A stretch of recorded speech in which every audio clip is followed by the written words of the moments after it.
How's everyone's day? How was everybody's weekend going? Good?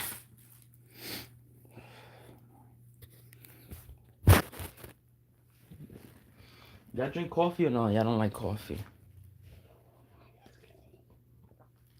Me, it's alright.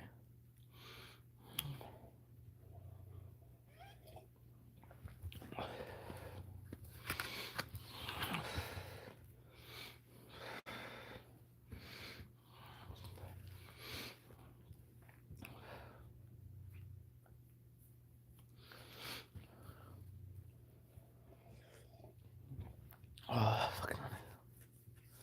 You're my downfall. You're my muse.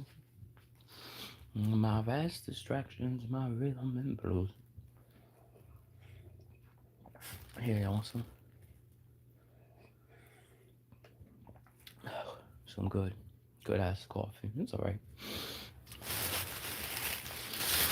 Let me got my drink, Snapple.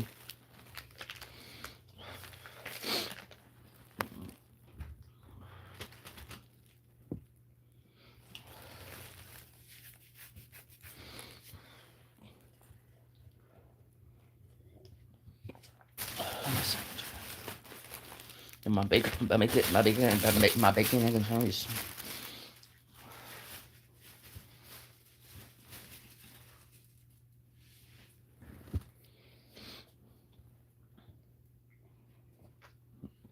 You're my downfall, you're my muse, my worst distractions, my rhythm and blues. I can't stop singing. How you doing, Brittany?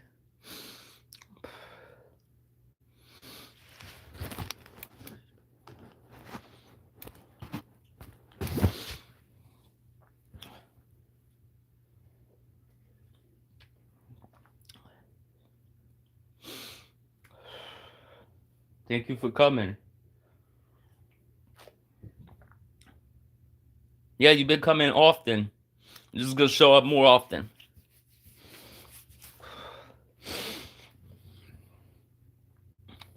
I reached my 1,000 sub. I passed my 1,000 subs.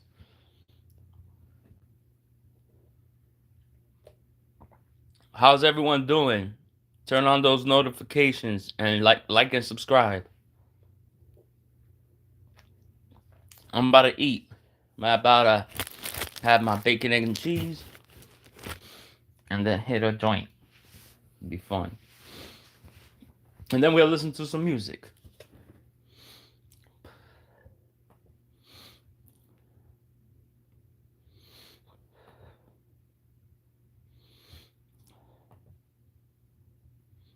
Don't forget, hit that like and subscribe. If you're a new subscriber, hit that subscribe button.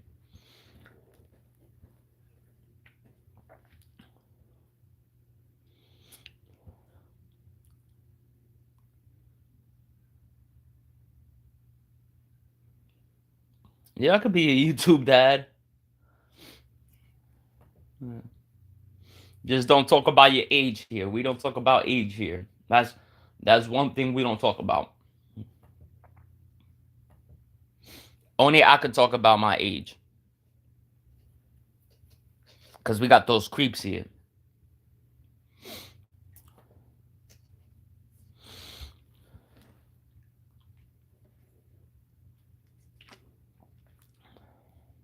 So yeah, so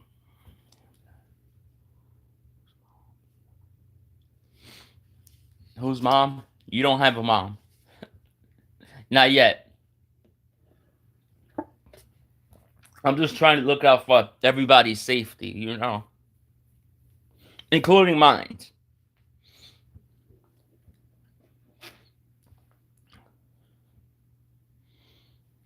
Because adults need to be safe too online.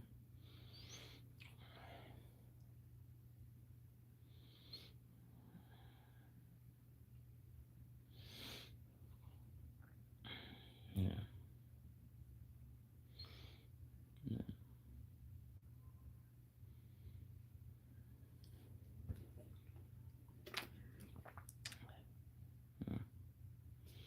I try to teach young people, or even people my age, Because some people my age don't know that the internet is not safe.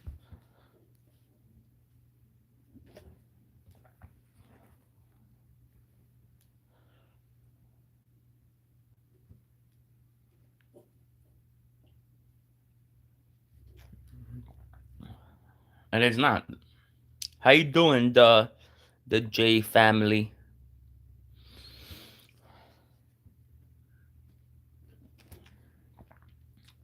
How's your weekend?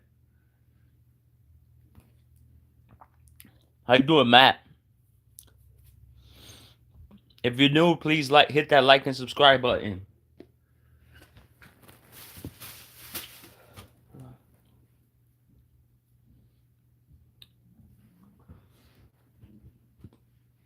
Snapple's the best. One of the best drinks. I also like Celsius. Celsius, the drink? Whew.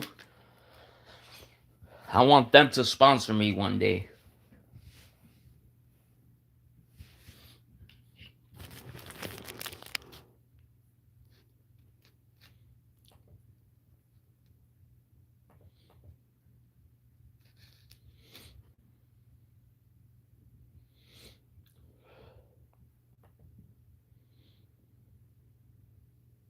Root beer? Oh, yeah. I never liked the root beer. To be honest, I had it. Not my thing. I like Diet Coke, but I'm trying to stay away from soda.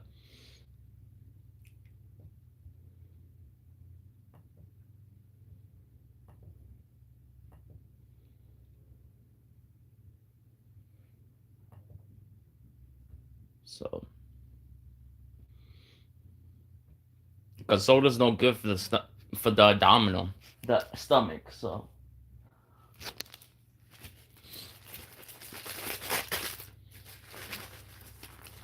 even if it's diet, it's still no good.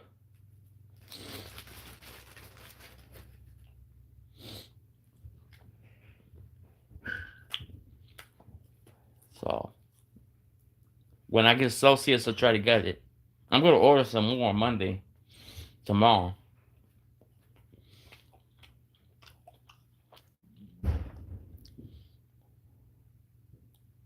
Pop Tart, that's good. Do you get it for? Do you get it with the? Do you toast it?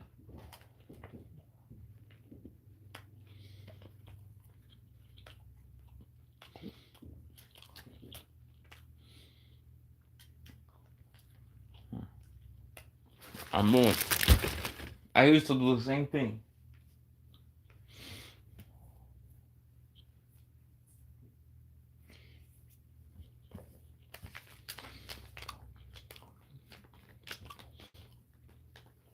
But wow,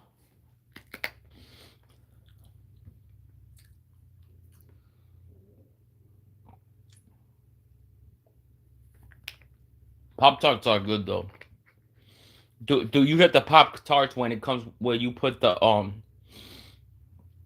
dressing? Not the dressing, but you know what I'm talking about.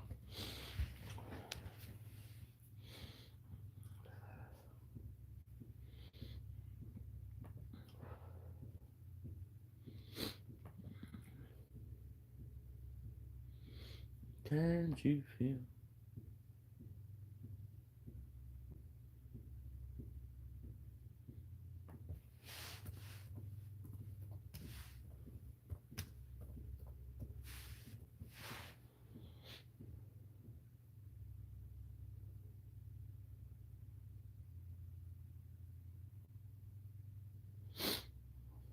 Hmm. My allergies are the worst.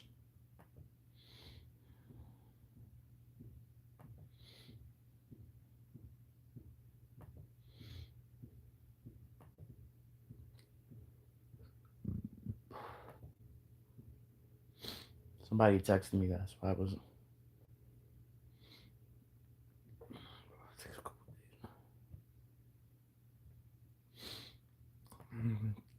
I'm just here taking my time what I eat.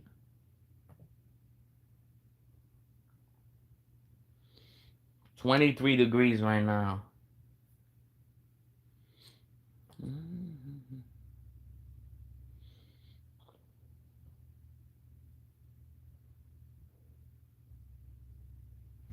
Give me 1 second. I gotta call somebody. I'm mute myself.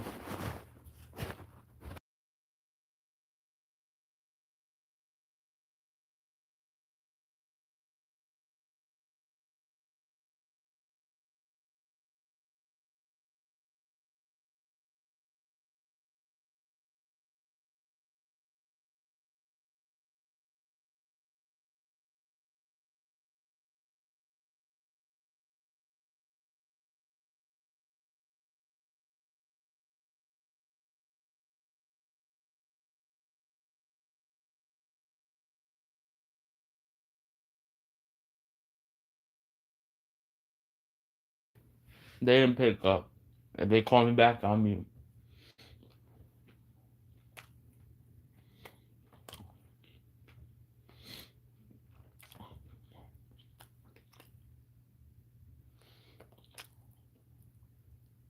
Yeah, you do. How you doing?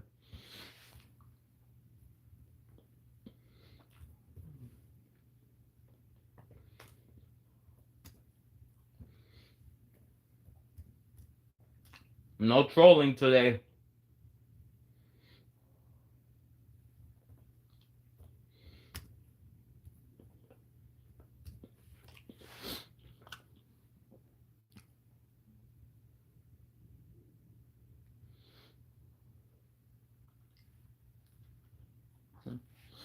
Hmm. Hi, everyone. Hmm. Damn, we're supposed to get 13 inches of snow. Fuck.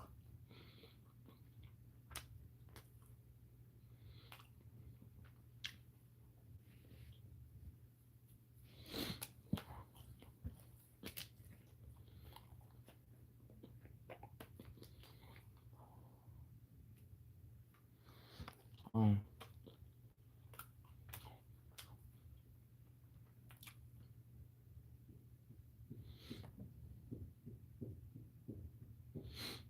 that's cool. 13 inches is pretty cool.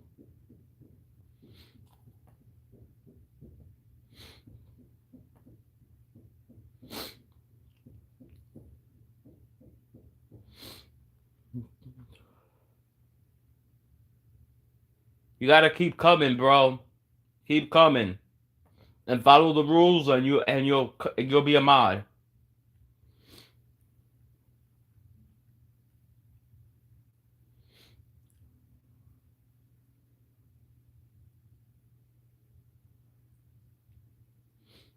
Come for a week straight.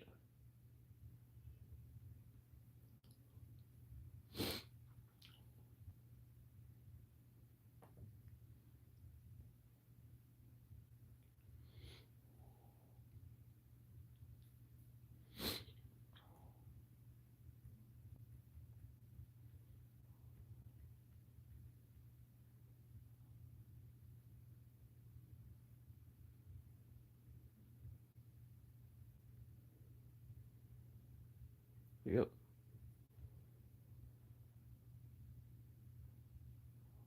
How's everybody day though?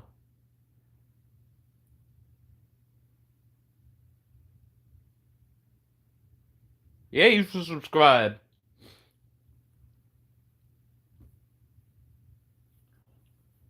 You want me to make you a mod and you're not subscribed? That's funny.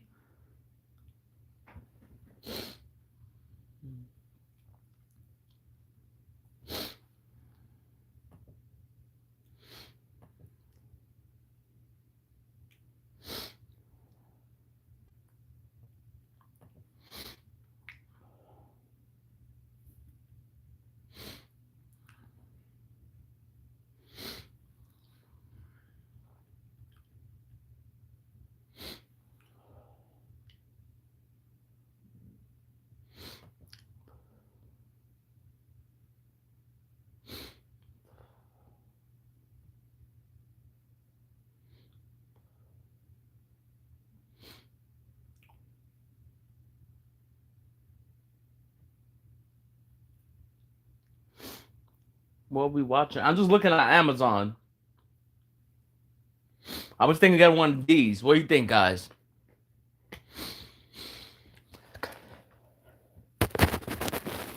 Like a desk for your bed, though. I'm gonna save up for it because right now I don't have the money. It's like a desk, but for your bed. It's $126. You see that? You put your charger, everything.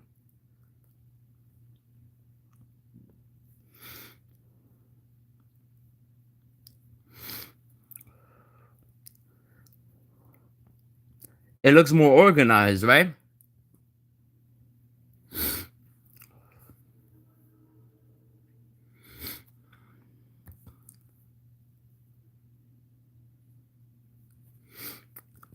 So, yeah.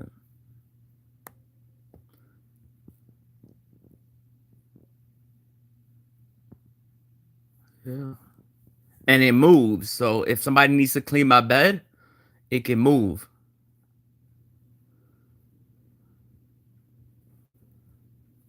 You don't have to keep saying hi.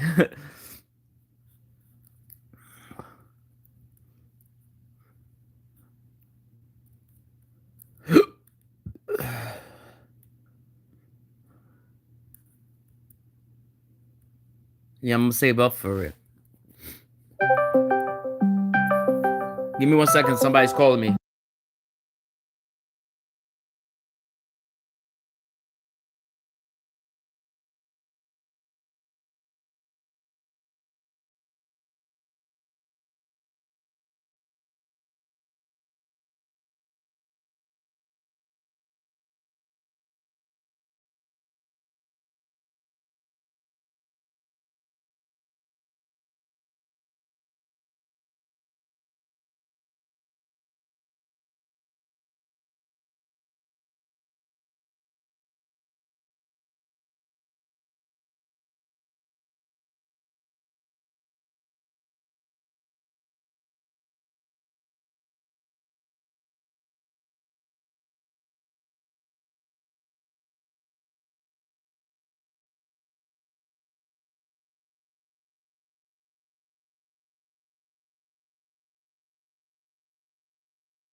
I'm back, guys. Somebody was calling me.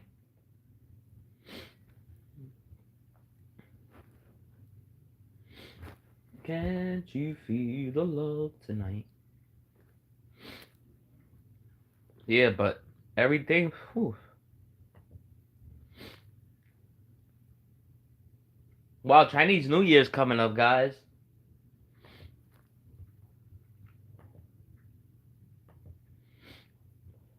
The Lunar New Year's coming up. I didn't know that was coming up already.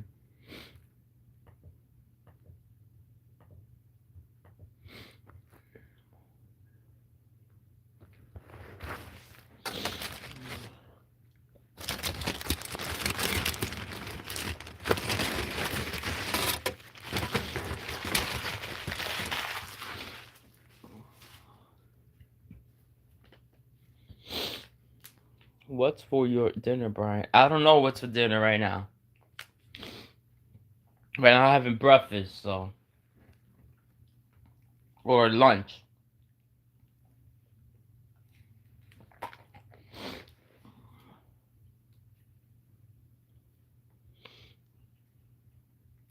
Ribs. I can't really eat stuff like that because my stomach is sensitive. Oh, yeah. How you doing, Cakes Boo?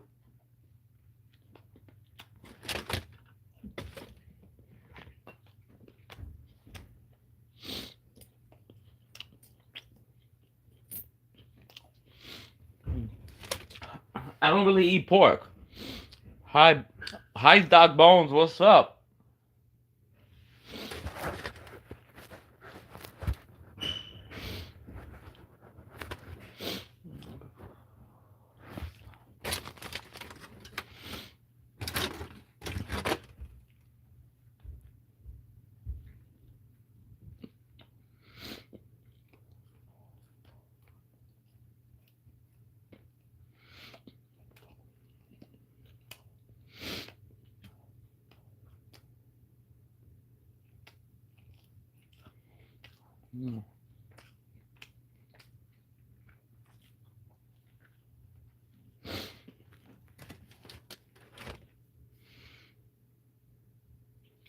My agenda. Let's see.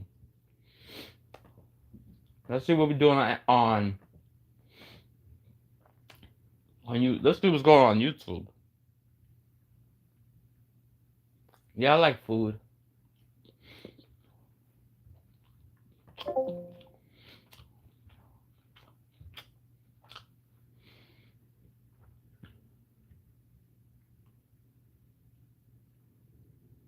Oh look, they talking about the doctor.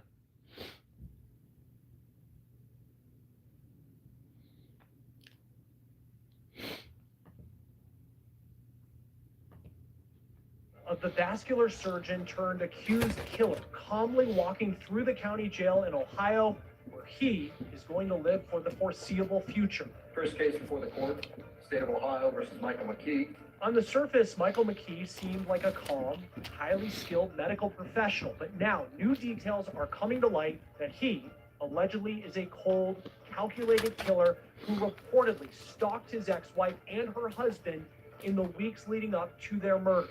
What could come next in this case? And I'll tell you why the death penalty may not be a factor, even though it's legal in Ohio. We're on The Case, presented by Law and Crime. I'm Chris Stewart.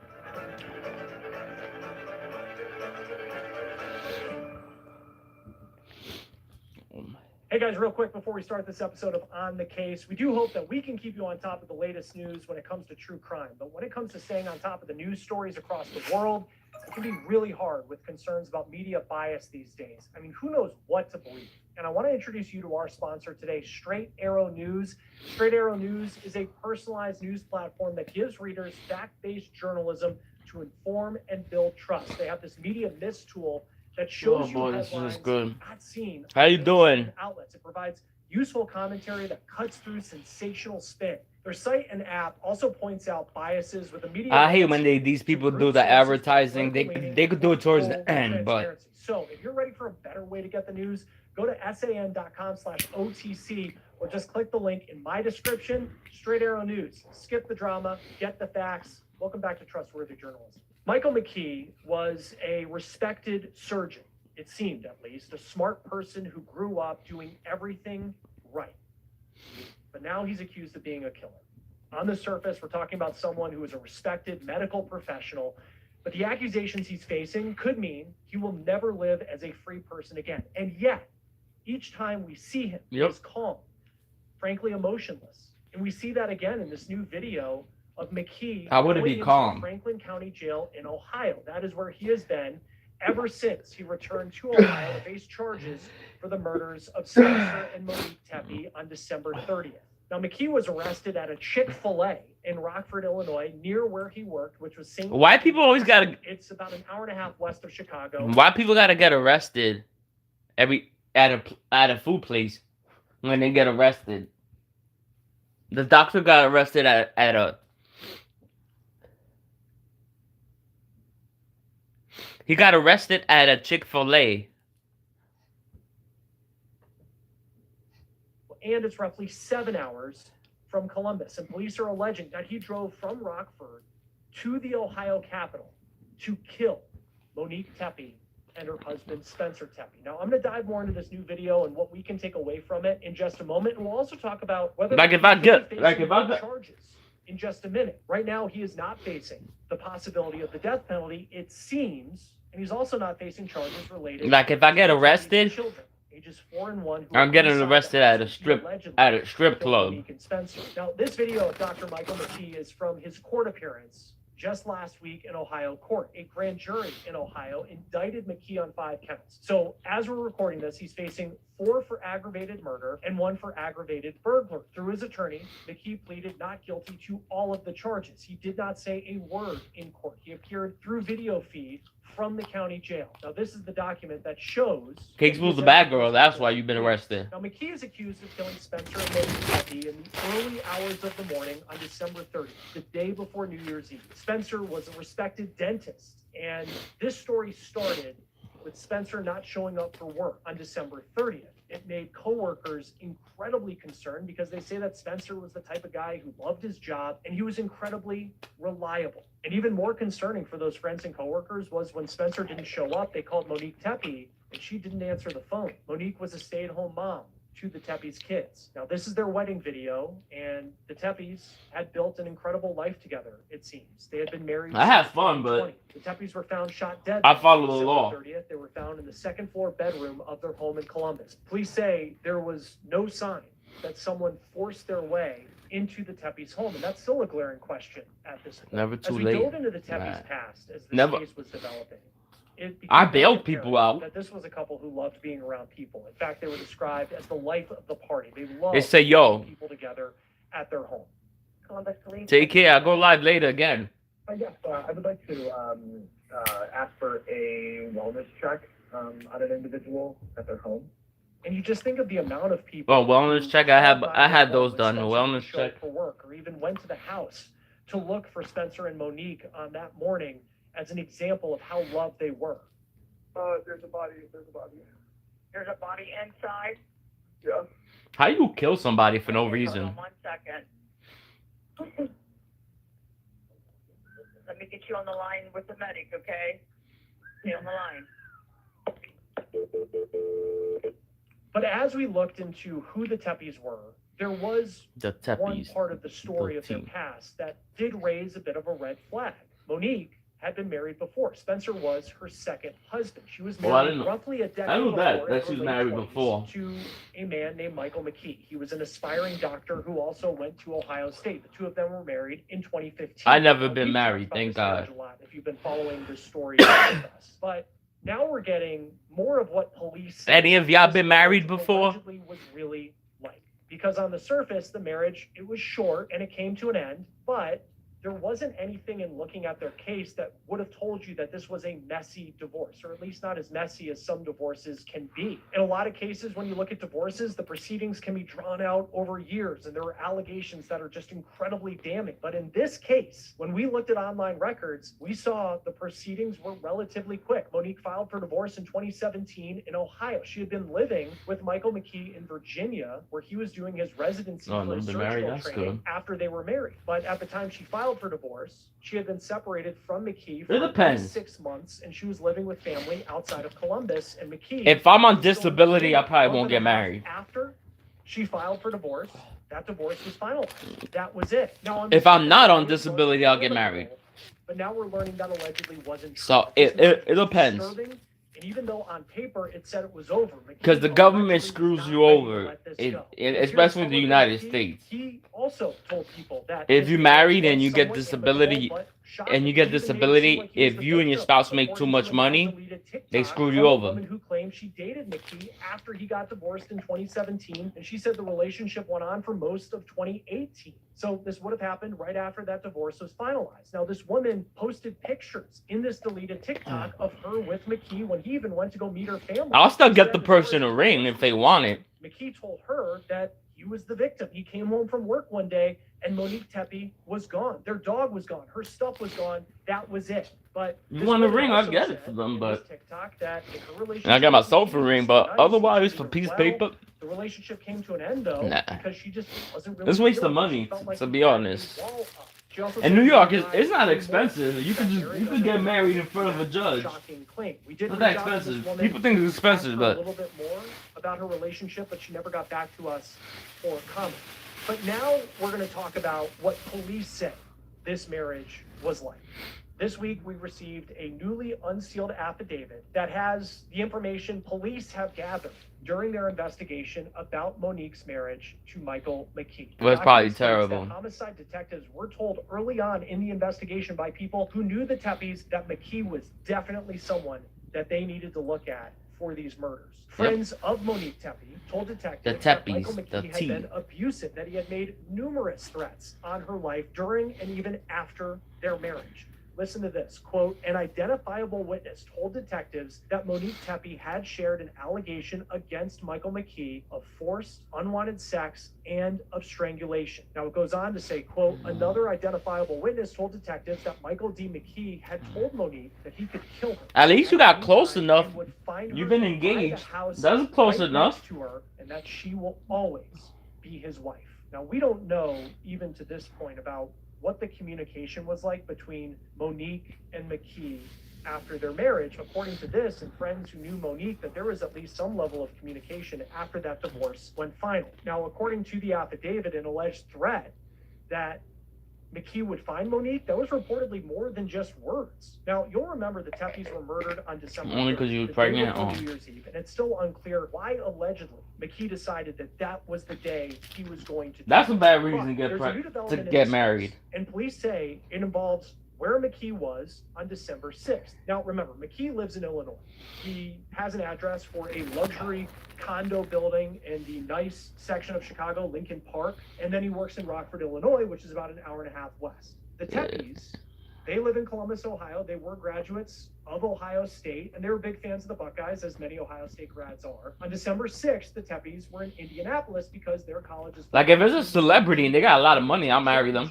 Police say Spencer and Monique made the trip out to Indy to watch their team at the game with friends. But back at the house in Columbus, as they were in Indianapolis, police are now saying Michael McKee was there. They say McKee was at their house. Police say they have video of McKee entering the, quote, curtilage of the Tepes' home.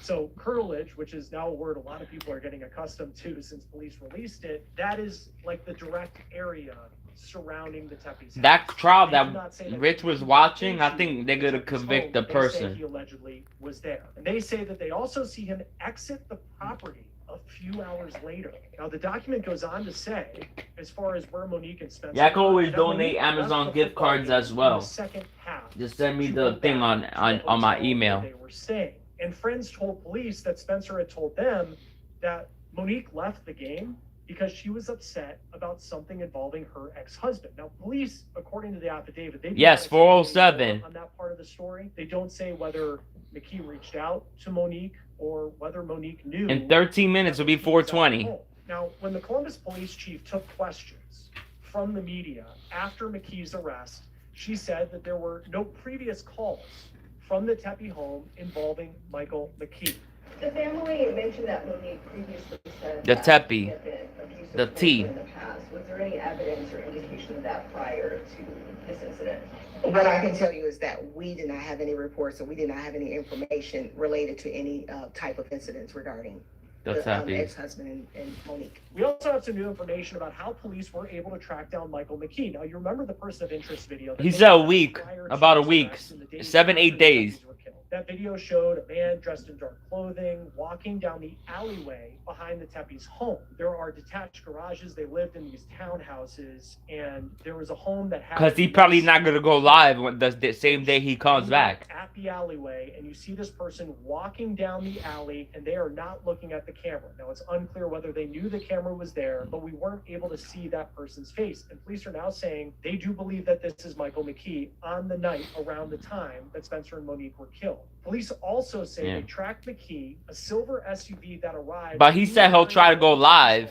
Before they were killed. And they say but I'll be live though. Now, police say I'm second best. Distinctive features to it that detectives are able to identify it as McKee's vehicle. Cat is here, Cat Randall. Very interesting development in this affidavit that was released. Detectives say that McKee allegedly had stolen licenses from Ohio and Arizona on this vehicle, and they were displayed at different times. They go on to say that they found the vehicle to be associated with his work address in Illinois, as well as a past address of where he lived. Now, as far as where McKee went after Virginia... So you live on the other side. A fellowship of some kind. So you live on the west side? So which part of Canada you live in? Like, what states? Under what states you live in? At one point, he had an Doc. active surgical license for the state of Nevada because he lived in Las Vegas, where he worked for a period of time for a surgical group. And we know this because he's named in this malpractice lawsuit that we've talked about, where he is accused of not properly all belts are training Canada. a catheter into a patient, and then allegedly that catheter, or at least part of it, was left inside of that patient. Now, for as bad of a look as that may be, no surgeon wants to be named in a malpractice lawsuit. The part that really, I think, pertains to this investigation and who Michael McKee is the part of the lawsuit when the This is my favorite thing. This is what I use to smell good. Couldn't find him. They tried 9 times Axe. and they couldn't find him. In the surgical group that he worked It for, works. they were contacted by the company trying to serve them papers. The ladies, They had no the idea people what like it it. was. This was roughly 3 months before the Tepes murder. I'd rather smell like this than Why weed. That lawsuit told WSYX TV in Columbus that not only could they not find McKee, the address that he allegedly gave his place of employment wasn't his. It was a fake address. Wow. Now, most recently, McKee worked for this hospital out of Rockford, Illinois, and that hospital has allegedly been cooperating with... You use the gold one? I like the gold one. The malpractice lawsuit that he was named in, and what type of research they did about his past leading up to hiring him at this hospital in Rockford, Illinois. But police say... Yeah, but I like it over my clothes too. That Big Ten championship game, December 6th, McKee wasn't on the schedule to be working. Police also say on January 9th, that's the day that McKee was arrested, they seized his silver SUV from the parking lot of the hospital in Rockford, and they say that McKee's car had a temporary Arizona tag. I'll put it under my clothes too, Cake School. But they find his car, I'm just trying to get rid of the marijuana smell. Illinois, get this, quote, detectives noticed fresh scrape marks on the window where the sticker had been on the vehicle prior to the homicides, and they say it had been hastily... I have more bottles, like like this one's almost done, but I have more bottles. Every time I go where I get it at, because it's always on sale, I get 4 or 5 bottles. No activity for 17 hours. Now, after his arrest, McKee's apartment in Chicago was searched, and that's where police claim they found... Yeah, this is my favorite axe. Including one that they say has a preliminary link to the crime scene. So, for as much as we are learning in this affidavit that came out, it is still unclear how McKee allegedly entered the Tepes home. Remember, he said there was no sign of forced entry. And once again, here's this video of... They even have body wash, Axe body wash, Axe soap. When he arrived at the Franklin County Jail in Ohio. And we see McKee in this video. He walks calmly in. His hands are cuffed in the jail. He has a jacket on. Seems like he has some civilian clothing on. He changes into the... Like, my aunt for Christmas, she gave me a small a small soap of Axe. And in my head, I said, dude, why would somebody give a present of Axe a soap? She gave it to almost everybody,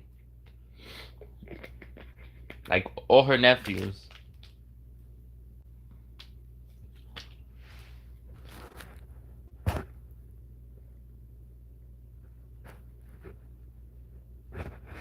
Yeah, because we all stink like marijuana.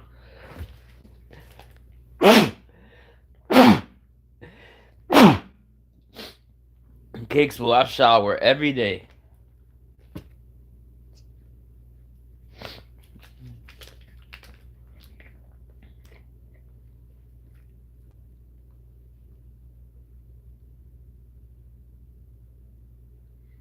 Yeah. Sometimes that makes you sneeze though. The axe.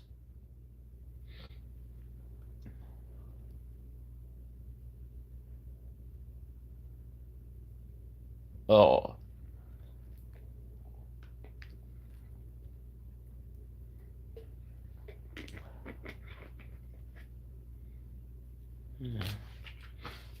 I have to shower every day. You start getting itchy. If you don't shower, whew. And I have sensitive skin, so I have to shower every day.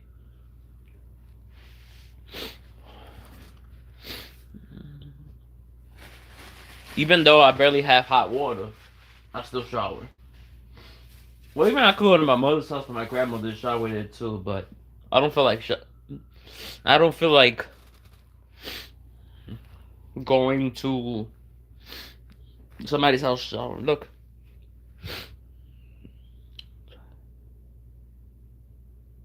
Nope. That's why I'm trying to make money. Then the government don't care. I call 311 every day. They don't care. That's why I'm trying to make as much money on YouTube to get my own to pay my own rent and move to an apartment that is stabilized. Like I could pay enough rent that I can live comfortable. That I don't have to realize in the government. Look, I like this hat. I'm gonna wear it. I am. I know it's not Christmas, but yeah. I haven't had hot water here, Cake Spool. If I tell you, you wouldn't believe it. Since I moved in here.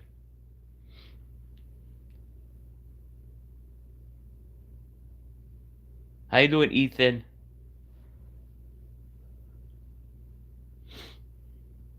Yeah. I thought I told y'all this. I haven't had water. Yeah. And I'm not gonna boil waters.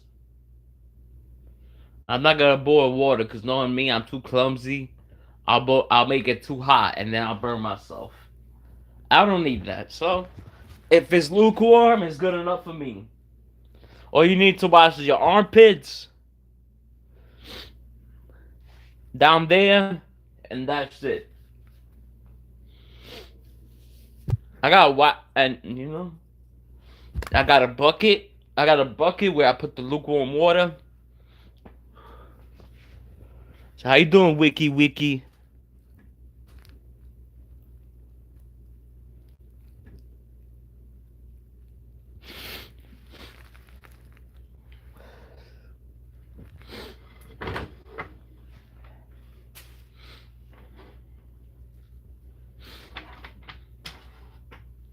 Don't forget to hit that like and subscribe button, guys. We're trying to get me to 1.1. 1.1. How are you? I'm still alive, so I'm good. 1.1. I'm good.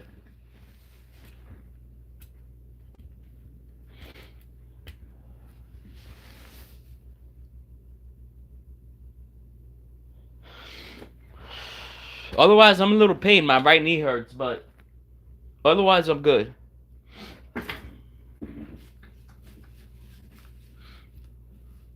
Wow. It's Monday over there, Cake Spool, right? You're in the future?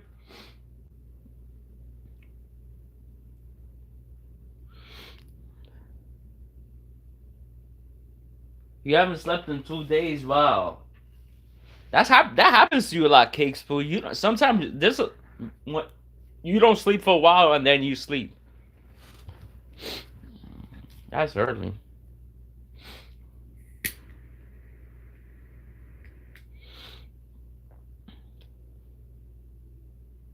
Why are you scared of going to school?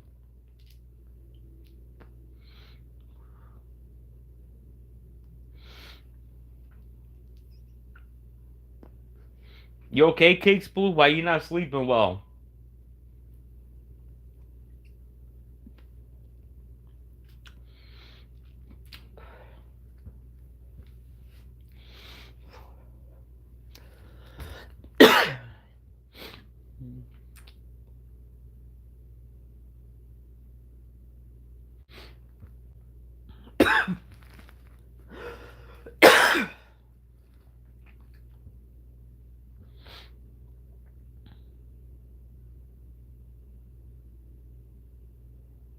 Oh, I thought you were getting bullied or something.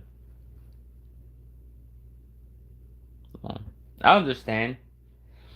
You should come watch me when I'm up that late. Or told me go live. I go live. You might pass out. Who knows?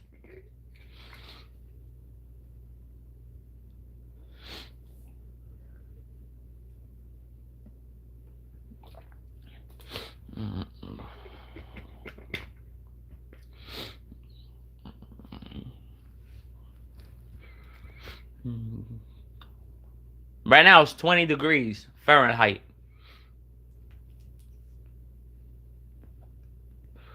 20 degrees, yeah. And my apartment's so small, I have a mess in here. No closet, not even one closet space.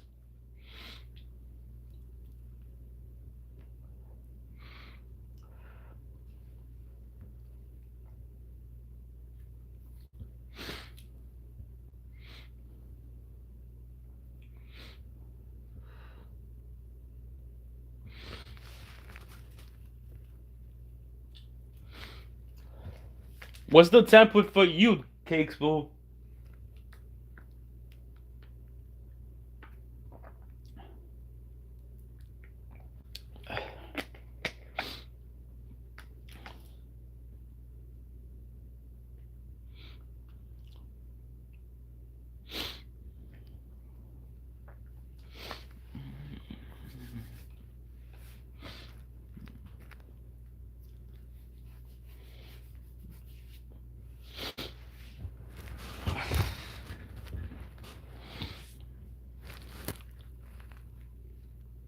Oh, cakes with my dog food cake today. Not mine, but Alexa's dog food. The one I bought.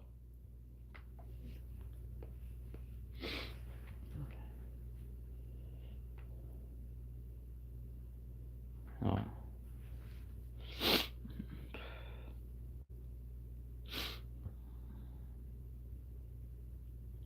Where do you buy your dog food, Cakes Fool?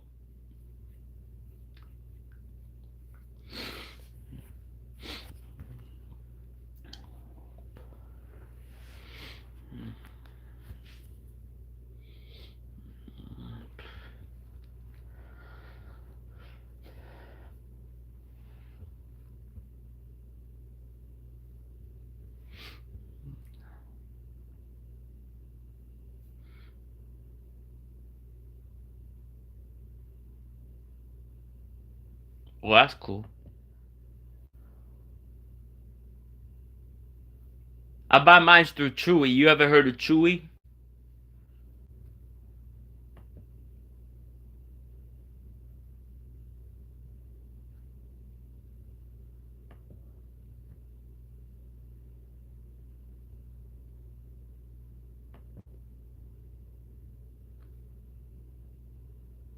Look it up. I think this is how you spell it. Let me see. Make sure I spelled it right. CHEWY.com.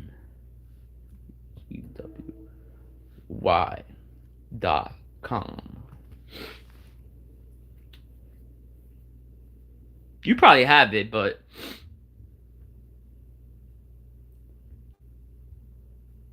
let's see. USA.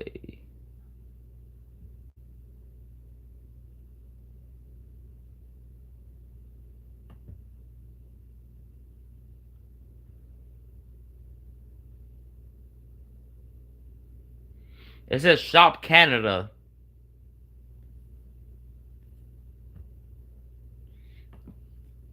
so Doc Bones can get it.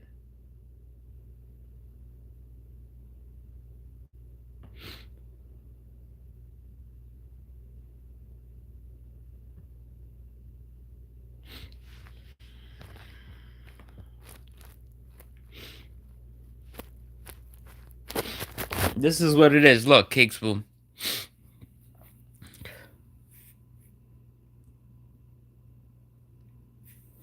If y'all live in the United States, y'all can also get me Chewy gift card for my dog so she can get treats as well. You see? They sell gift cards for her because it's hard to afford treats sometimes, so.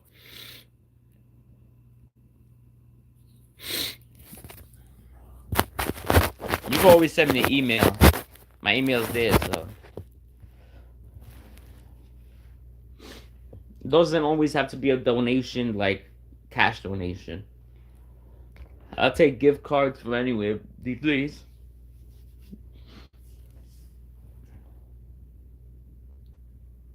Yeah.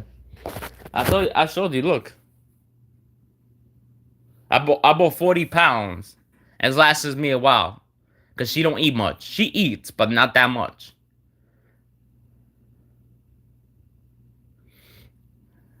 Look, that's her right there. Can you?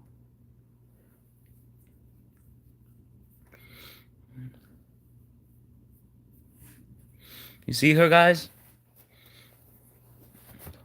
Yeah. I try to get her treats when I can, but everything's expensive, so I don't want to keep putting things on my credit card. I'm gonna die paying for shit. You see? You see her? Yeah, she's sleeping.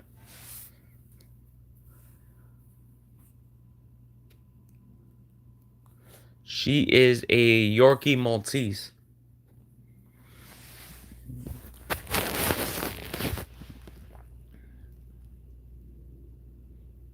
Yeah. Yeah. Yeah. Yeah.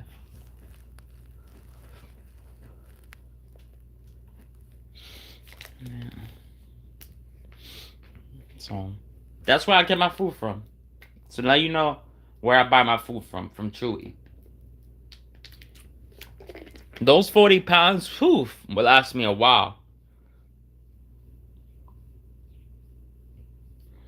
Because I give her like 2 handfuls. Like that. And that could last her the whole day because she don't eat much. She drinks a lot of water, but she don't really eat. That whole bag could probably last me a year.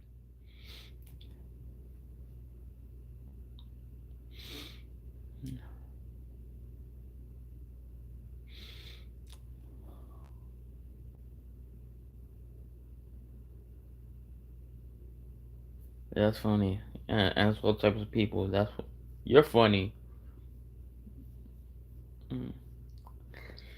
If I ever become rich, like if I ever have if I have $1 million or $2 million, I'll buy a farm and go live from my farm.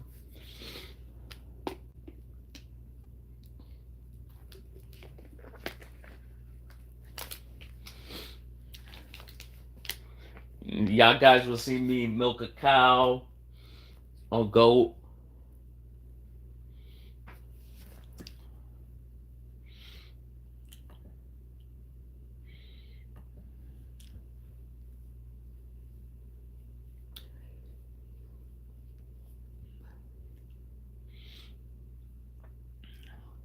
Grow some devil's lettuce.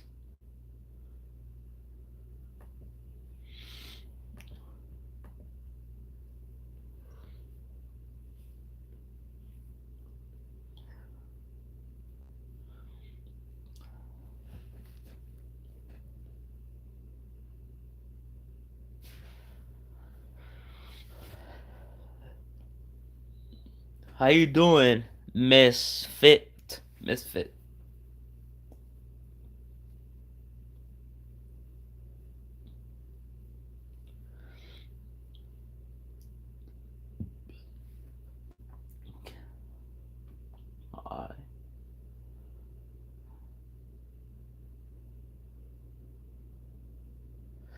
I'm good.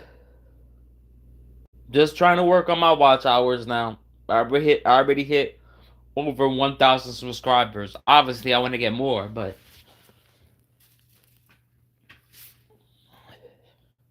so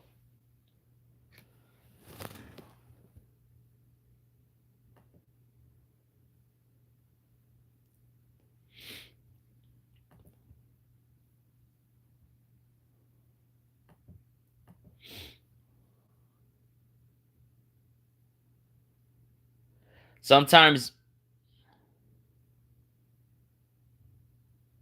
Oh yeah, I don't know. Something probably got into my eye. Jail slides. Sometimes that and he happens, really just like shows little no dust emotion. particles. And he's following orders from members of law enforcement. He's being cooperative as he's been brought in to face incredibly serious charges in the state of Ohio. Now, remember, Yeah, I'm these okay. children were in the home, as well as their dog, when they were allegedly killed. These kids just 4 and 1 years old. And when you listen back to those 911 calls, you can hear from a friend who's at the home, the children crying inside. Those kids are safely with family, which is good news. But when you look at the charges McKee is facing, these 4 counts of aggravated murder with the specification of him allegedly using some kind of silencer and an aggravated burglary charge, he isn't facing charges specifically related to the children, something like child endangerment. We'll talk a little bit more about why that might be in just a moment. It's also important to note that Ohio, it is a death penalty state. Oh wow, I didn't know At this that. point, the charges do not appear to show that specification. The lead prosecutor Oh, that for Franklin sucks. County, Ohio, where this case is taking place, Shayla Yeah, Faber, that happens is to me all the someone time, who does too, not support especially the death penalty, so it's unclear when if I that smoke. is the reason as to why McKee is not facing any sort of specification for the death penalty. And we'll talk a little bit more about that with Bradford Cohen, criminal defense attorney, here in just a moment. Now, as far as the most recent court appearance for Michael McKee, this is what happened. First case before the court, state of Ohio versus Michael McKee. Now, in McKee's most How do recent you court plead? appearance, which happened in Ohio, Not he entered guilty. not guilty pleas on the 5 counts that he is facing. His attorney didn't ask for bond. She didn't raise the issue, but she did say they may raise that at a point in the future. And they also waived the reading of the indictment in court, and we'll wait and see what happens next. Joining us now to talk more about this case is criminal defense attorney Bradford Cohen. It's always great to have you on Law and Crime. At this point, and there's still a lot of information that hasn't been released by police as of yet, but how strong of a case does it seem like the prosecution has just based off what we know? Just based off what we know. So what I've read and what we know is that they possibly have the murder weapon. They possibly have the silencer that was allegedly used. They definitely have his cell phone data, cell phone records. Cops got GPS everything, data, bro. Pictures of the alleged vehicle that he was driving. And If you haven't hit the like button, guys, hit that like button. If you're new, subscribe. Right now, right, where it comes into play for a trial. And what we normally do as defense attorneys is we look at all the evidence, right? We see what they have, and then we see how that evidence was obtained. Yep. So if you look at Luigi Mangione's case, you say, wow, that's a really strong case. They have the gun. They have a notebook. That Thank you says, for that like button. Kill this guy. They have him going and showing up at the scene and wearing the same clothing. So you feel like that's a very strong case, but then you see motions from the defense to exclude that evidence in a motion to suppress, where the gun might be thrown out, the notebook might be thrown out. That changes the dynamics of a trial very quickly It for the does. prosecution. Also, you see sometimes prosecutors get more evidence as time goes by, and that will also change the dynamics of a trial. A new witness, a new expert. Look at my something that joint, maybe wasn't tested that becomes tested. my joint box. Very early on, some cases seem very strong or very weak. You won't know until kind of the next shoe falls. And I'm sure there will be more information that'll come out, but to this point, it seems like a lot of the information that's been released like puts him at the scene, right? The video of the person of interest, they say it's him. They have this vehicle that they say is his, and there was even some stolen plates from Ohio and Arizona that they're tying him to. And then you have December 6th, where he's on, Yep. he's at the property. I just took one How out, so it has important 9 is it, left. like, for the prosecution to have the evidence, and I know we have the gun potentially. They said there was a preliminary link, but how important is it when you are prosecuting a case, trying to put someone away for murder, that you have what actually shows And these are the type of lighters I and- use, and- the and torch. allegedly firing the shots that killed Monique and I don't Stephen like Murphy, beyond just the fact big that here's an That ex-husband. you could burn your fingers. I hate It's going to those. be very important. Obviously, they have to put him inside the house in order to kind of take that next step. That being said, Yeah, I there would are too. always little gaps in cases, and those are the gaps that the defense Yeah. usually really hammers, but that the prosecution will say, you know, use your common sense. The guy here's his phone within 25 yards. Here's the gun that was used. Here's his fingerprints on the doorknob. Like, do we really have to show you that he is in the house? You know, there's no cameras that are going to show you that he's in the house committing the murder. But here's all the steps we take to show you that it's common sense that he was in the house. It's common sense that he did these murders, that he was there, you know, a couple days before. Now, the defense will say those fingerprints could have come from a couple days before. That gun that was used could have been someone else's gun that he got a hold of. I mean, there's a host of defenses there that you will try to use. You know, the first one always is there a self-defense issue there? I don't think so. It's 4:00 in the morning, unless he showed up, knocked on the door, they got into an altercation, and then all of a sudden shots were fired. But then you have to address why there was a silencer on the gun. Yep. Why were these plates stolen? So for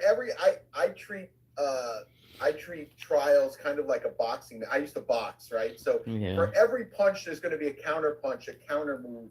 And that's what makes really good trial attorneys, is to anticipate that, to see around the corner and know what's coming next, so that you can say, hey, this is why this happened.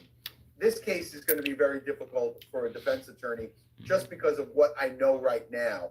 Again, I don't know how the evidence was obtained, and as that evidence starts this case through it, it could become a better case or it could become a worse case.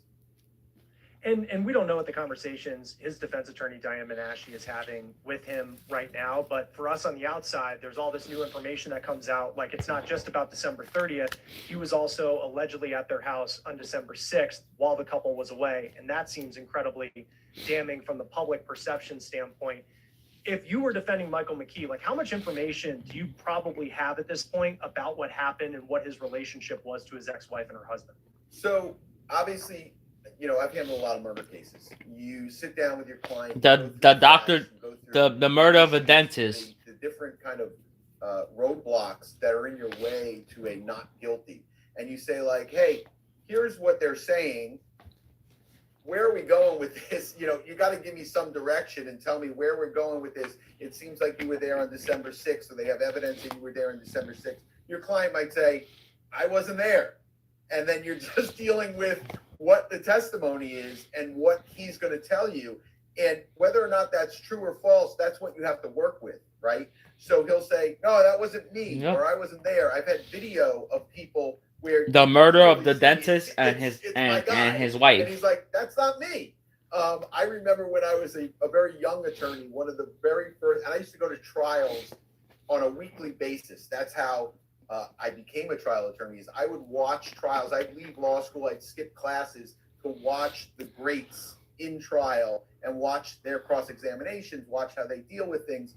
And one of the very first trials that I watched was a murder case where an individual was beat up, and then he came back to a barber shop where he was beat up, and he draws a shotgun like the next day and says, oh, who wants to beat me up now? And then everyone in the barbershop draws their guns. He makes a run for it. He turns and he fires the shotgun just randomly, hits the guy and kills him.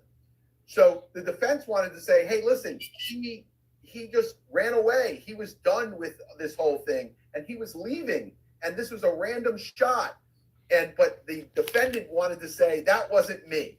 Like, it just wasn't me. I was at a different barbershop. So you have to deal with what your client is telling you. And that in this case, he may be saying it wasn't me, and that's not me, and that's not my car. So you have to deal with those things. One piece of evidence Hi, I Sean find B. really interesting, because we see the location data on cell phones a lot in cases, and if you have a suspect or a defendant who has their cell phone on them, and it can place them right at the scene when something happens. In this case, as far as the night that Monique and Spencer were killed, they say his phone didn't show any activity or movement for 17 hours, which again, from the public standpoint, you can say, well, he left his phone behind, so then he wouldn't be tracked to the location of the house. So from the prosecution, they could say that shows the intent that he wanted to do this, but it's kind of damned if you do, damned if you don't, because the cell phone doesn't show him there. Like, how strong of a piece of evidence is that? So generally, cell phone data is the strongest pieces of evidence that the state would have.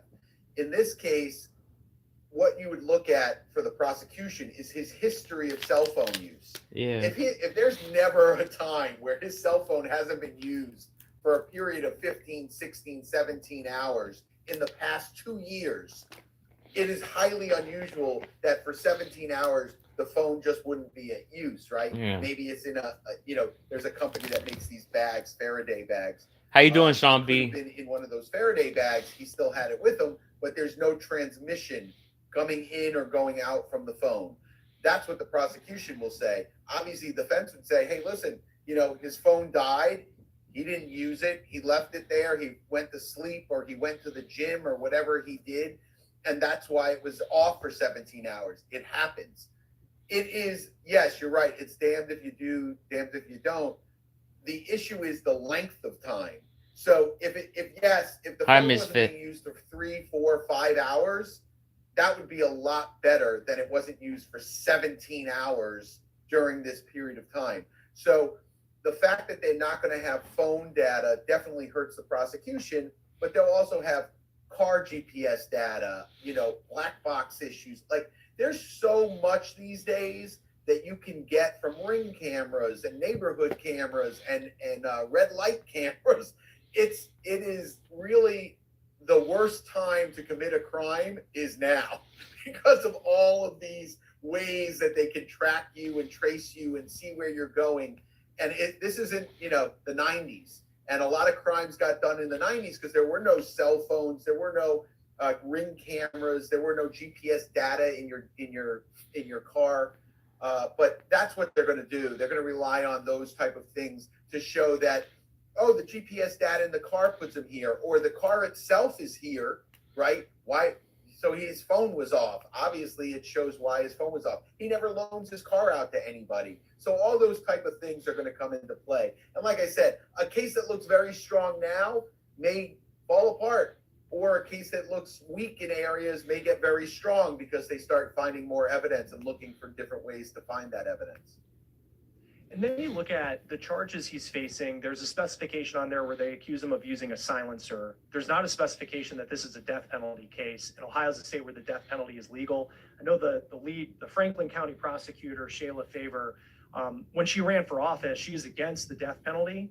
How often does Did you get what you want for your birthday, Sean B? Issue, and to be a DA or a lead prosecutor, that's a political position. How often does the opinion on the death penalty by the person who heads the office actually impact whether that is charged to someone in a case like this? So it does affect it. And state attorneys can look at different cases and say, hey, we're not going to be prosecuting those anymore. Look at marijuana cases, for example. A lot of state attorneys went into office saying, I'm just not going to prosecute marijuana cases anymore. And they just stopped prosecuting marijuana cases.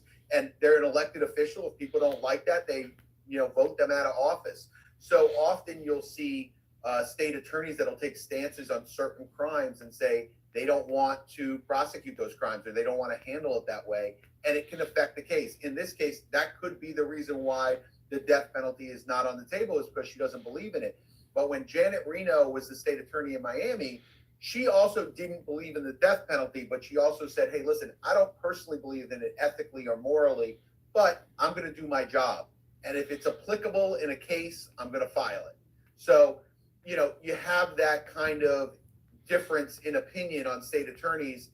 Today's state attorneys' opinions matter and their ethics and morals and things of that nature and what they want to file matter more than maybe in the 90s and 2000s when people were just like, hey, listen, my job is to file on crimes. I don't believe in possession of marijuana, but as long as it's illegal, I'm going to file on it. And then the other part of it is, and it's really there's so many sad parts to this story. Obviously. That's cool. The idea that they had kids 4 and 1 years old who were in the house when this happened. Physically, they're unharmed, but you listen to the 911 call and you can tell the people who are calling from outside the home. You can hear the kids inside, and it's incredibly tragic. You got birthday cake? Michael McKee, at this point, at least, not face charges for allegedly doing this with kids in the home.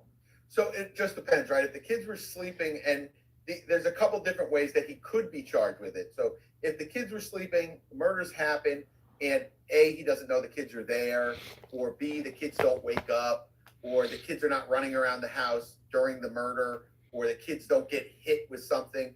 That's one way to look at it. Another way to look at it is if he could have anticipated the kids being in the home, and then he commits these murders and then says nothing, does nothing, 911's not called, these kids are in the house by themselves, little kids.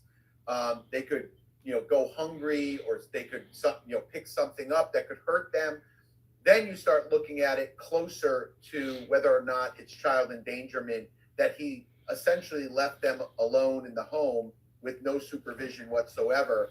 That kind of would be a stretch, but it would be something to throw on the pile. Like, listen, I've seen state attorneys file 30 different charges on a case when they know they can prove maybe 5.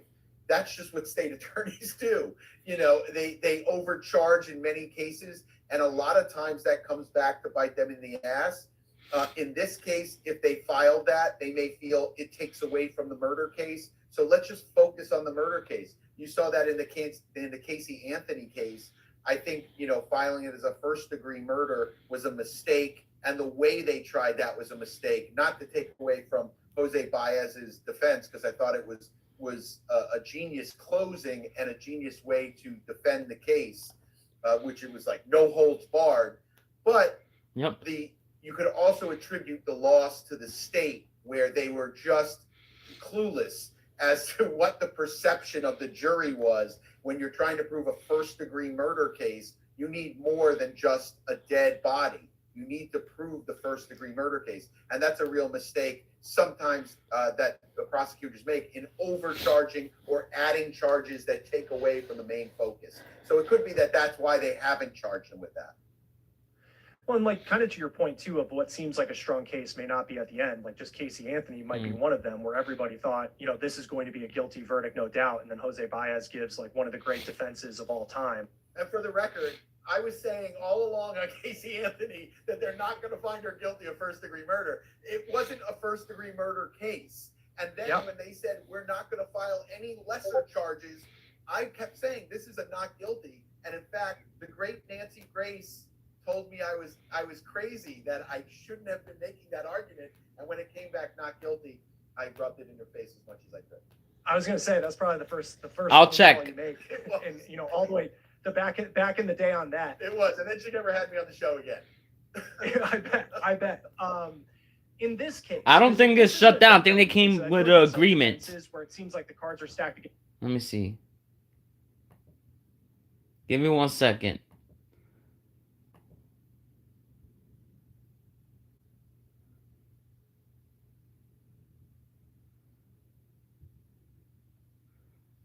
When was the last time you heard about that?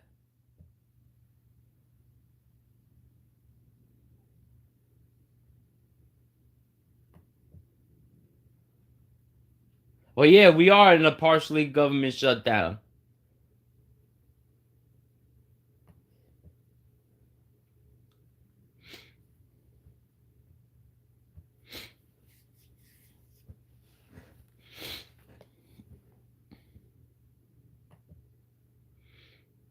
Aww. Your dogs are so cute, Cakesville.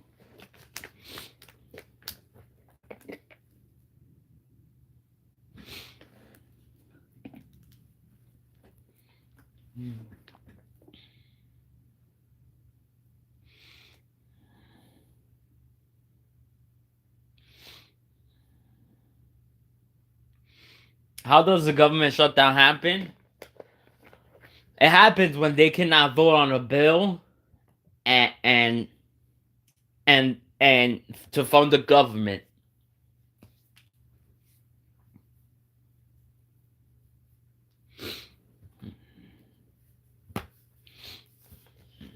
I don't know. It could take days, weeks, months. The last government shutdown was in December.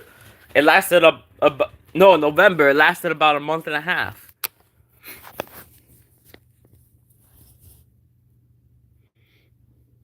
And it was fully shut down.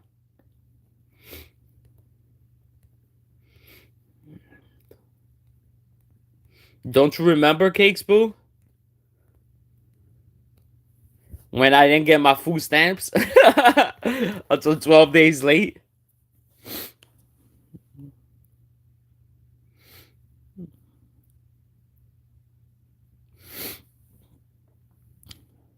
It's not gonna take years.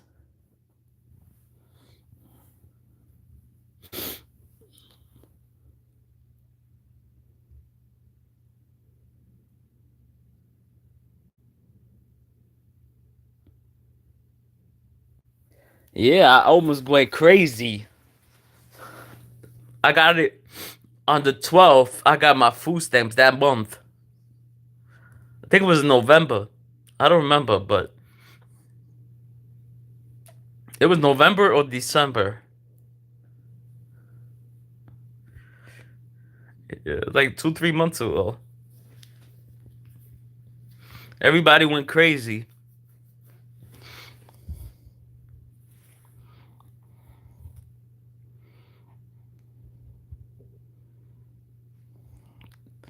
For me, it was 12 days late. For other people, longer.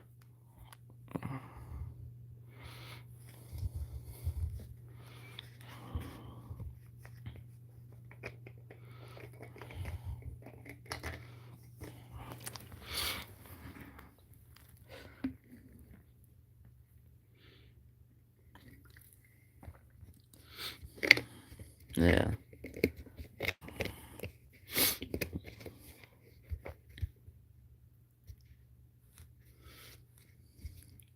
$15? Wow, that's not a lot of money.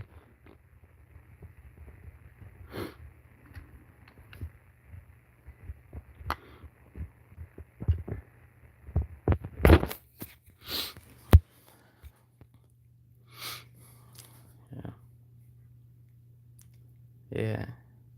And it depends where you lived as well. I lived in New York, so they gave us all of it.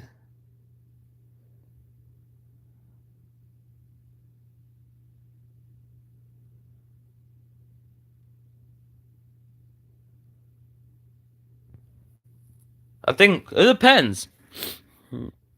It depends on your situation. If you save the money, I don't know.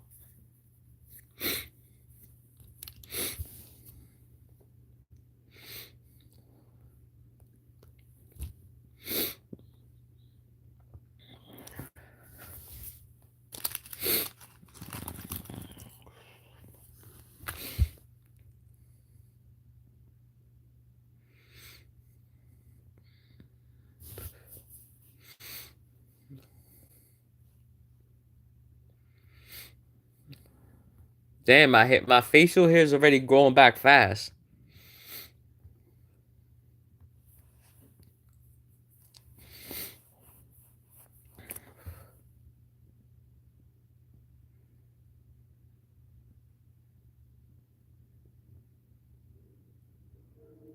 Yeah.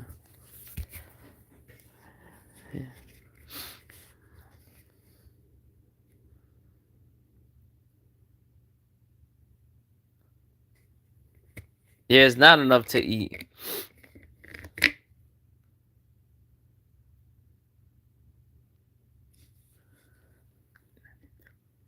That's not gonna affect the food stamps, Cakes Boo.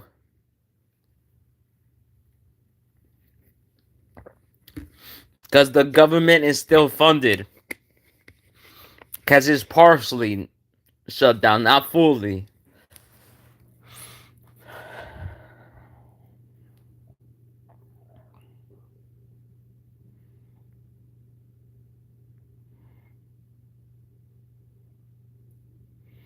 Oh. Oh, you don't get food stamps there? I know you don't. But even if you did, I don't think you qualify. Because you make too much money.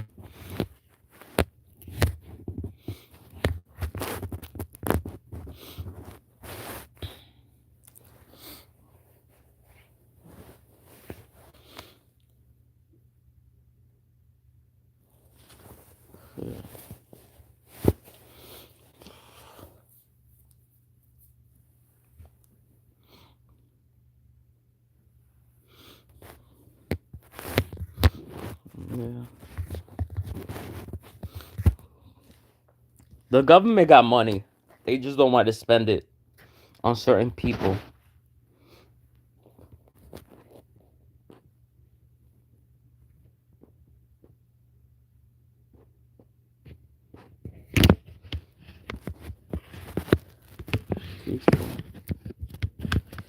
Catesville should get American citizenship. She should be dual citizen.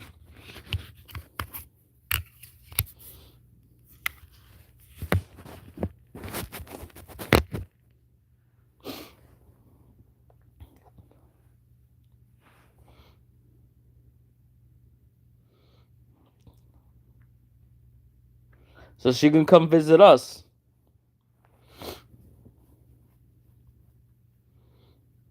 You're happy here? Or you don't want to vote?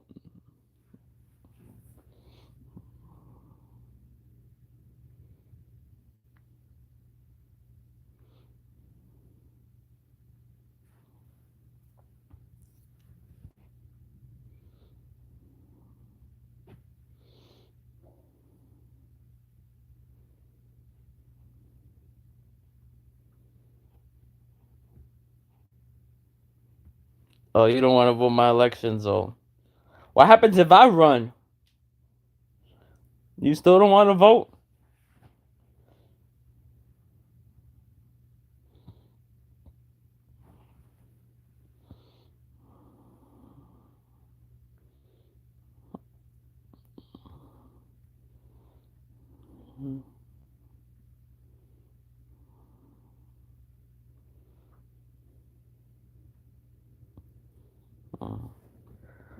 Yep. Vote. I vote. I vote all the time. I try to vote all the time, but and then I go to jury duty.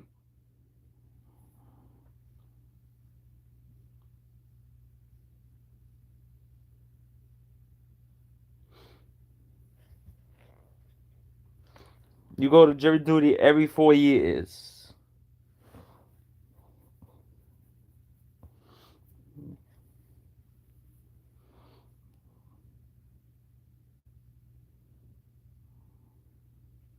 And if you get picked on the jury, then it's every 4 year. Every 4. Oh, I think it's every 4 or every 8. I'm not really sure.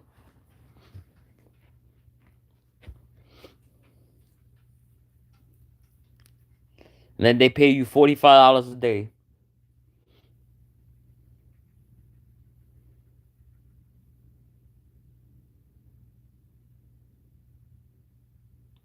You got. Oh yeah, because you can't. That could happen. You could get summoned for the local and the federal.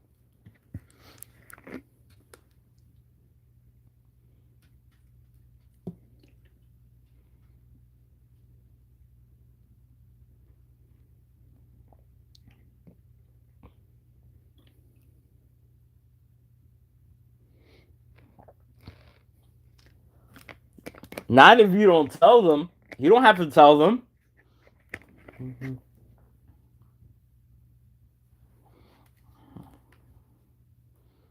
They don't ask. I don't think they ask you. Oh. You don't have to tell them that you served.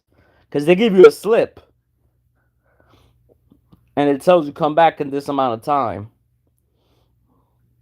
But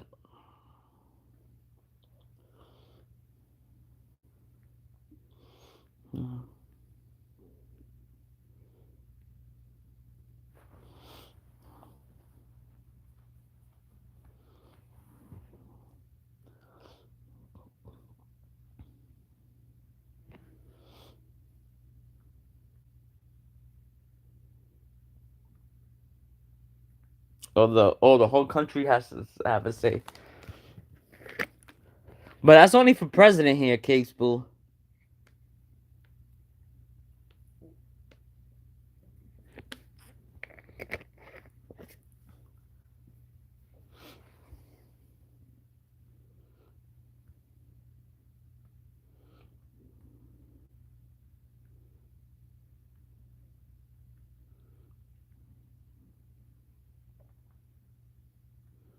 The people have a say after in their states.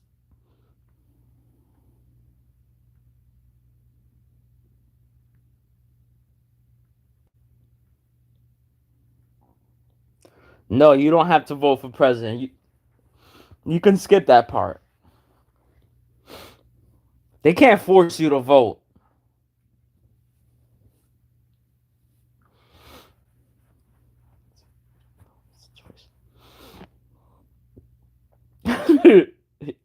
Yeah. Nope. Technically, nobody has to vote for president.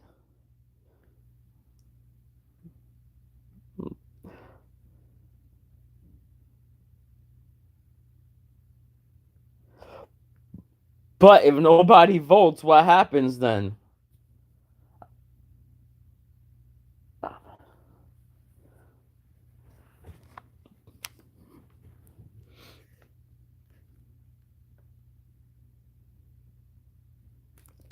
Does the person that's is president stays president for another 4 years?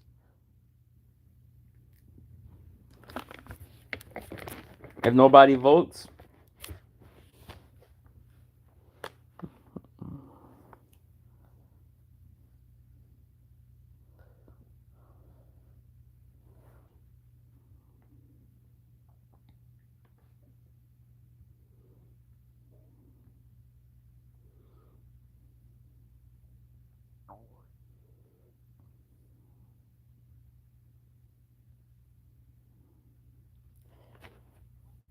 Oh yeah, Cake Spoon's from a different country. She's Australian.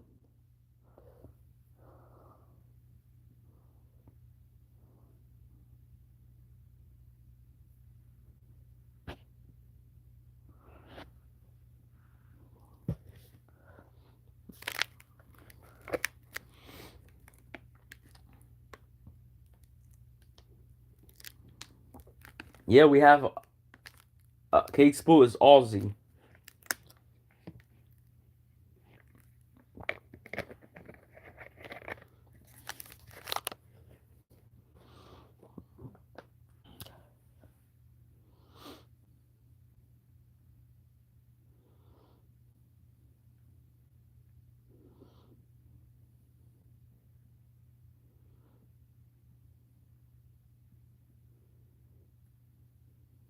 Yeah. I'm from the United States too.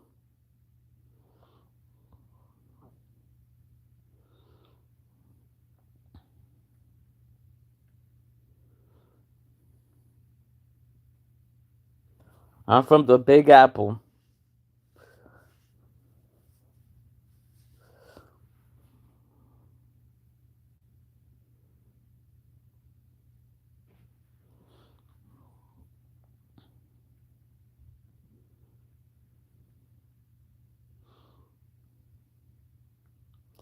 Is it nice in Australia? Cake Spoon, is it nice in Australia?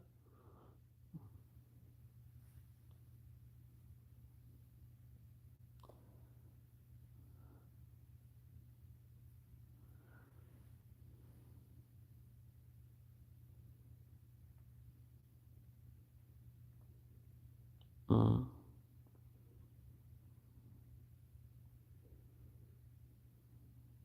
In the Rocky Mountains. What state you live in? Cause you see, you keep saying Rocky Mountains. That could be in any state.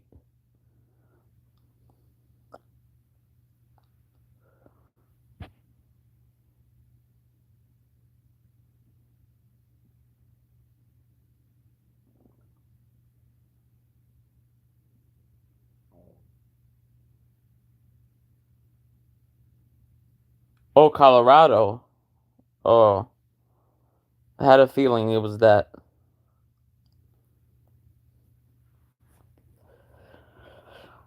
So does it snow there a lot?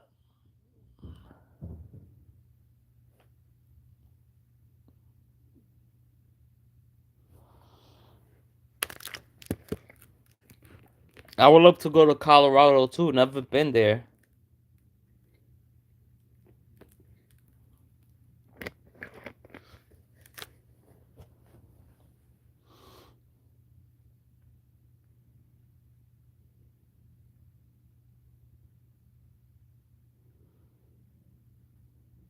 Oh.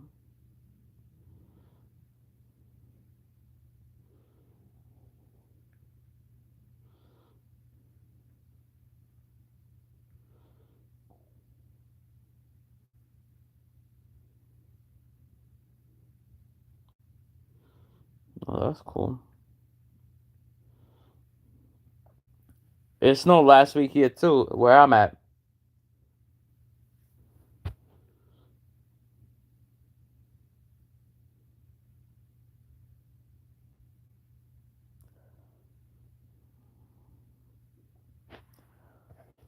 I'm in the greatest city of all time. And I'm in the place where the Knicks play. In the most famous arena, Madison Square Garden.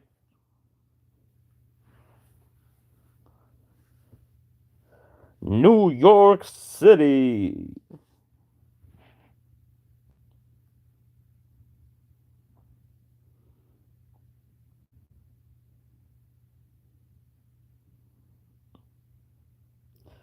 They do suck, I agree.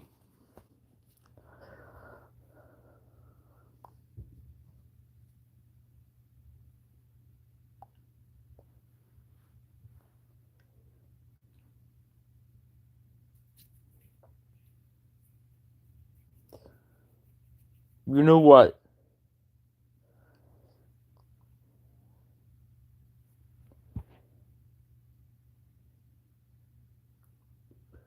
Hell yeah, New York City is huge.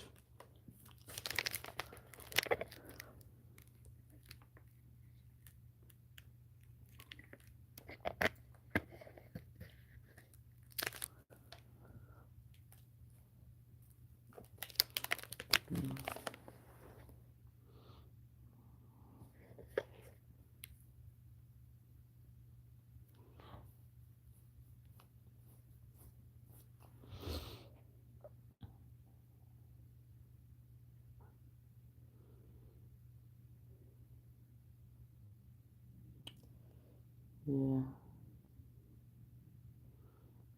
I lived in New York City all my life.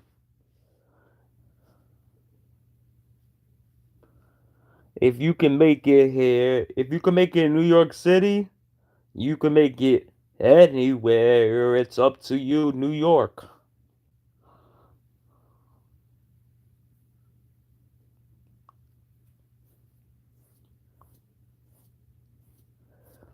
Do I like New York?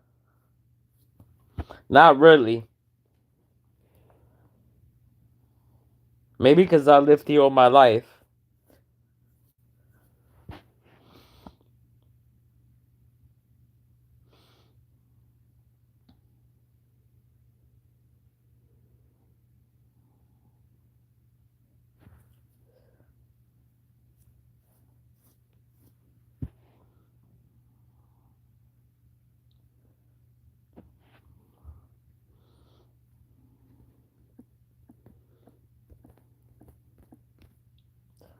Yup, it's very expensive.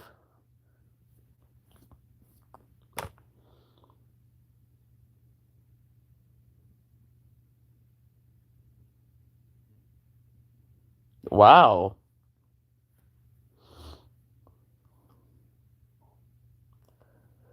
So you left Manhattan the year my brother was born.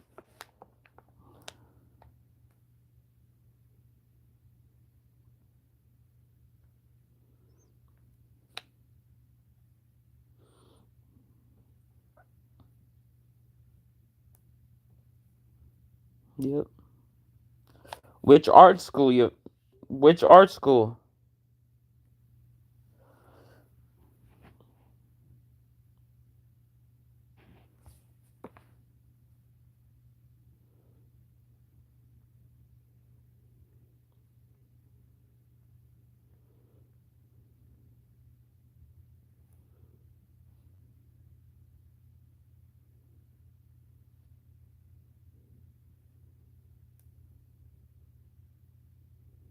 How you doing? Good afternoon, DB.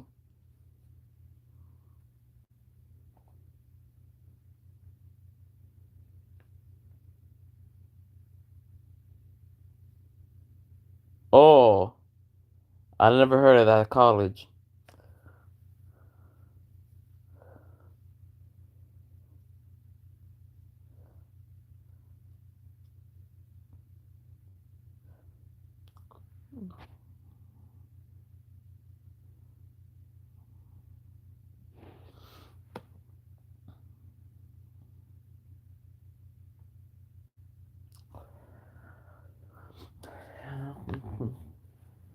The best school in New York is in New York City's NYU.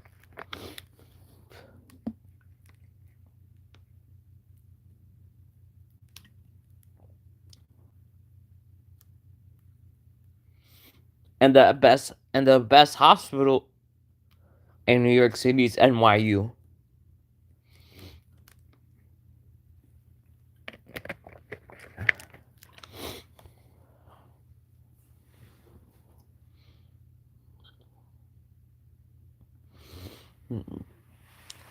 So if you ever come to New York and you get sick, go to NYU.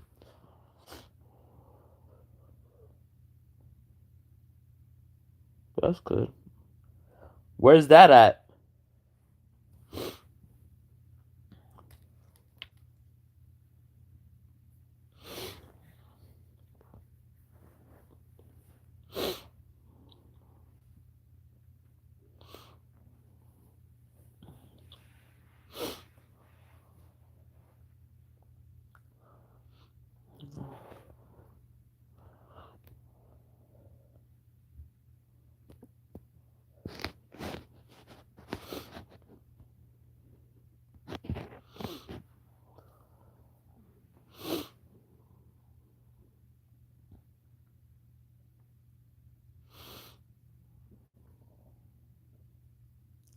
Oh, it's in California. That's cool.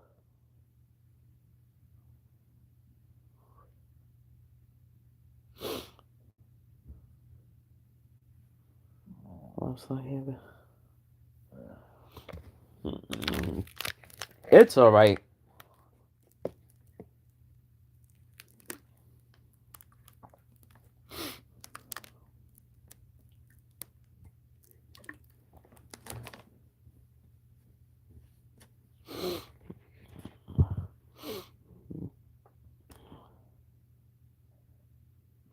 You like to travel? That's cool. You should come visit New York City one day then.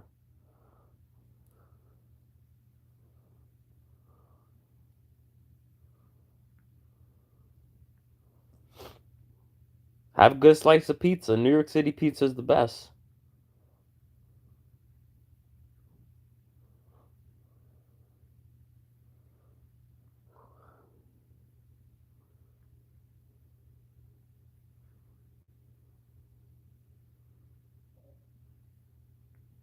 I love New York City pizza. Some people don't, but me, I like it.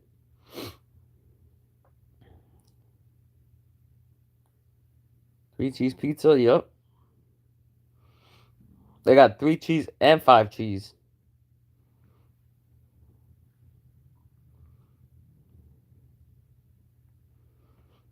Yeah, 5 cheese is too much.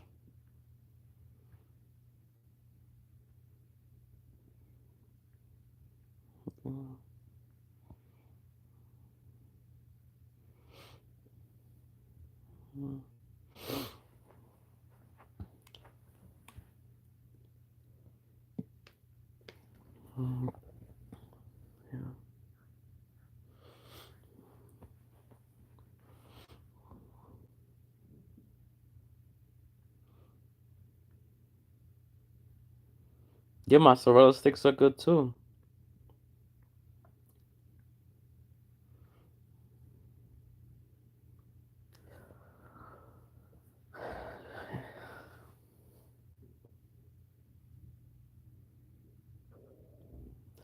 That's too much cheese for me though.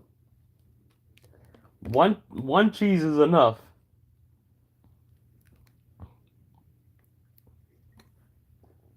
Three three to five is too much.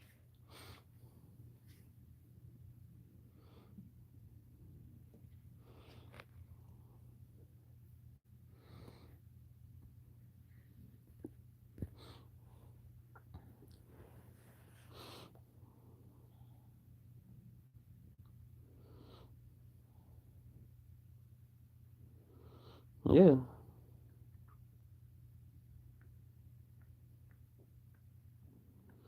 Nah. You prefer cheese over chocolate?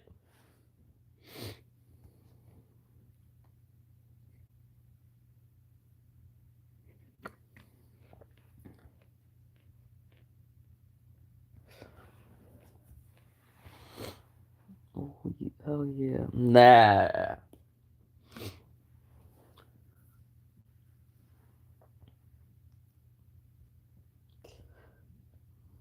You don't even like choc. You don't like chocolate cakes, boo? Get out of here. I'm just messing with you. Hmm. That's good you don't like chocolate. So that means that's good. That means that for Valentine's Day nobody has to buy you chocolate.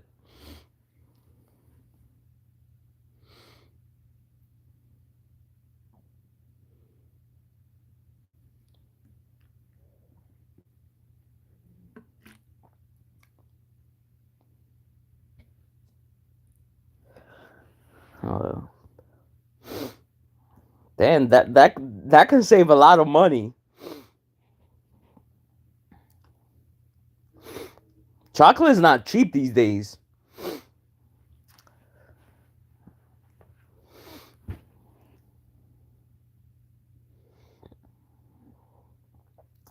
You know what I usually do?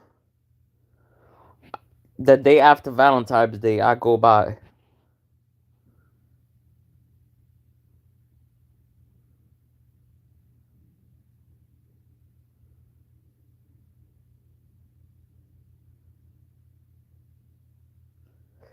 jewelry. Jewelry is more expensive than chocolate.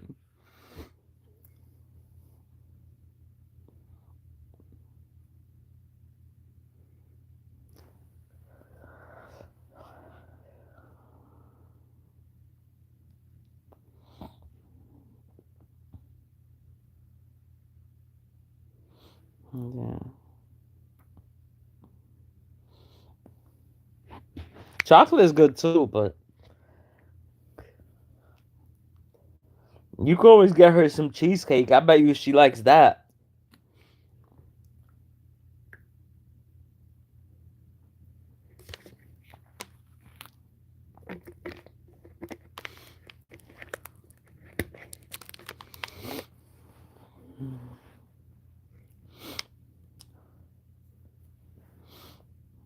That food is good.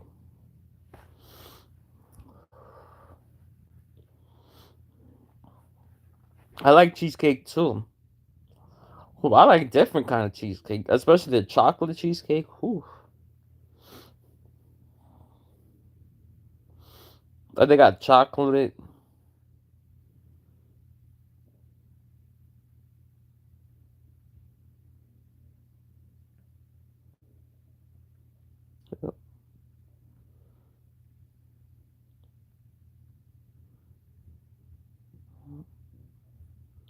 Uh, well, Thai food's good too. Yeah.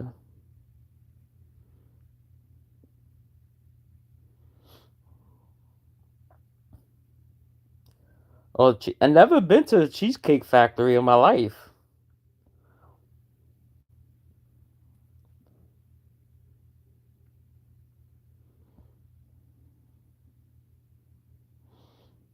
Is it any good? I know they have a bunch of cheesecakes,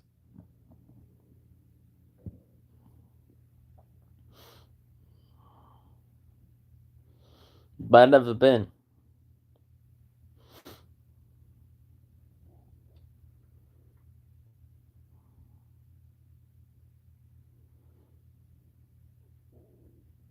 Yeah. Really like strawberry cheesecake. That's good. Yeah.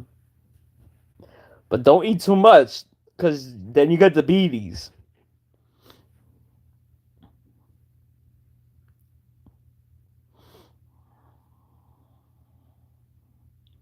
Now, if you get the beaties, that means no more for the until forever.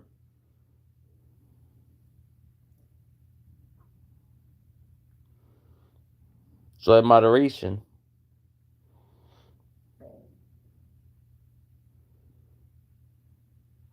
Mine's the red. I like the red velvet. Red velvet cheesecake. Woo!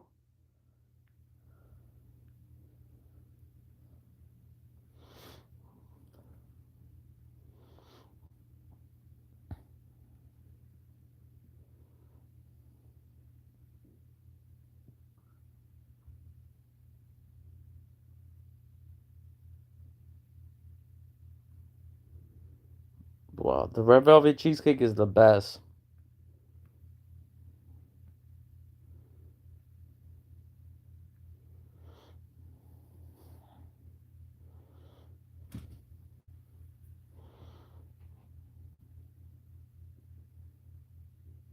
I know they have the Oreo cheesecake. I heard that's good too.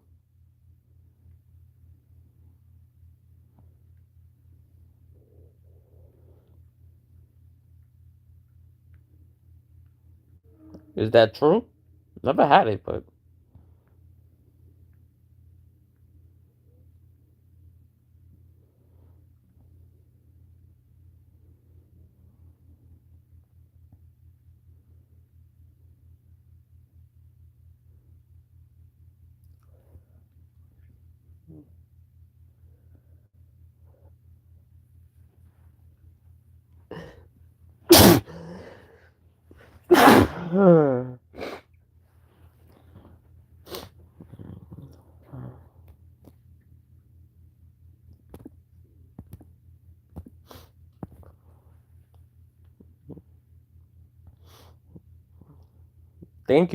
thank you, Doc Bones.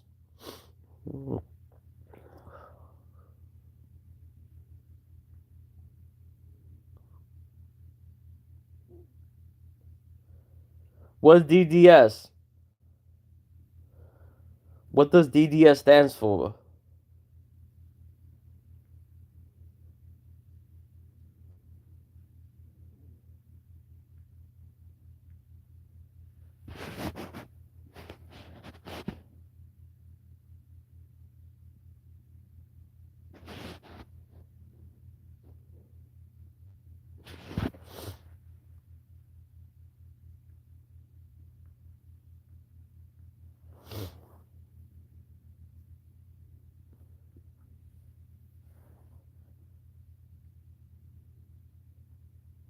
I don't know what DDS stands for, bro.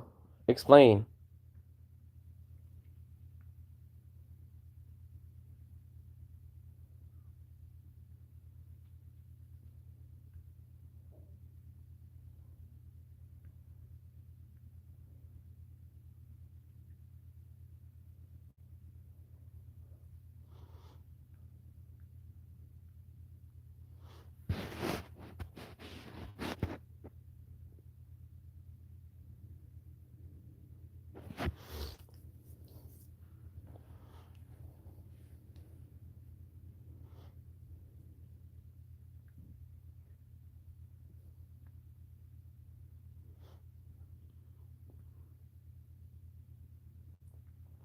What does the DDS stands for?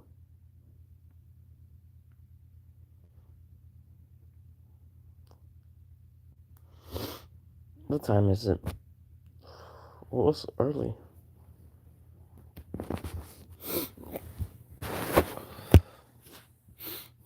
And it's cold. Alright, guys, I'm gonna take a break. I'll be back later. Thank you for joining us. Bye, everyone.